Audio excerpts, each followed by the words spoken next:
Emergencies are an inevitable part of life, and they can happen at any time. A sudden job loss, an unexpected medical bill, or a major car repair can all create financial strain, leaving you feeling overwhelmed and stressed. Having an emergency fund can help you weather these unexpected events and provide a much-needed financial safety net. In this article, we'll discuss the importance of emergency funds, how to build and maintain them, and strategies for staying on track. Section 1: The importance of emergency funds. 1.1 What is an emergency fund? An emergency fund is a cash reserve set aside to cover unexpected expenses, such as medical bills, car repairs, or job loss. It is designed to provide a financial safety net, so you don't have to rely on credit cards, loans, or other forms of debt to cover unforeseen expenses.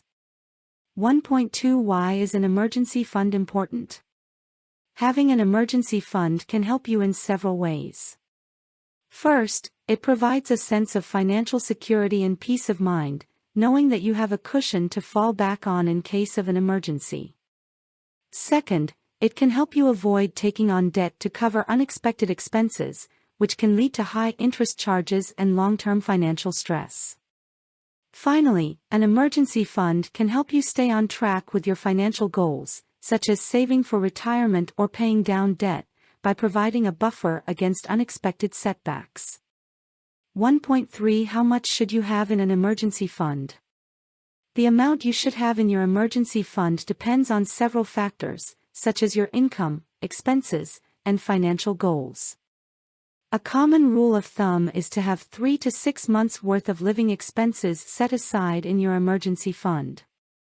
However, if you have a high-risk job, a large family, or significant debt, you may want to aim for a larger emergency fund, such as 6 to 12 months' worth of living expenses. Section 2: How to build an emergency fund. 2.1 Set a goal.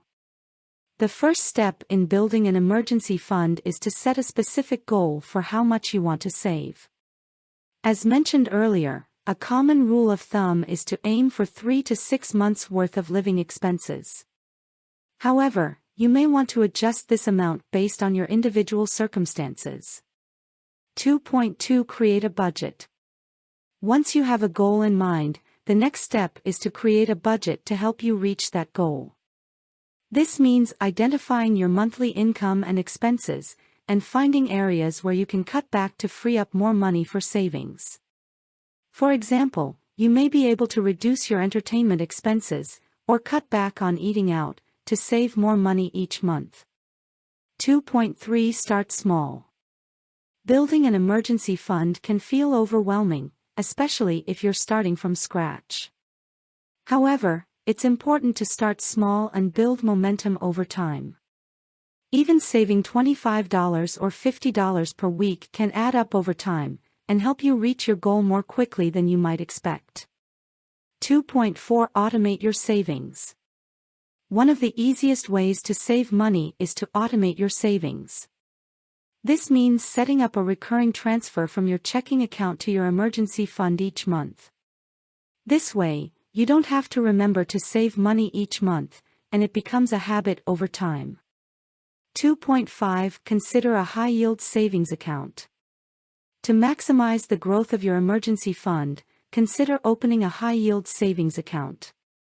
These accounts offer higher interest rates than traditional savings accounts, which means your money will grow more quickly over time.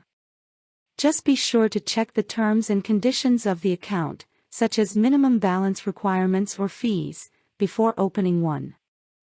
3.1 Review and adjust your goals. Once you have established your emergency fund, it's important to review and adjust your goals as necessary. Your circumstances may change over time, such as a new job, a change in expenses, or a new financial goal. It's important to reassess your emergency fund regularly and adjust your savings plan as needed. 3.2 Use your emergency fund wisely.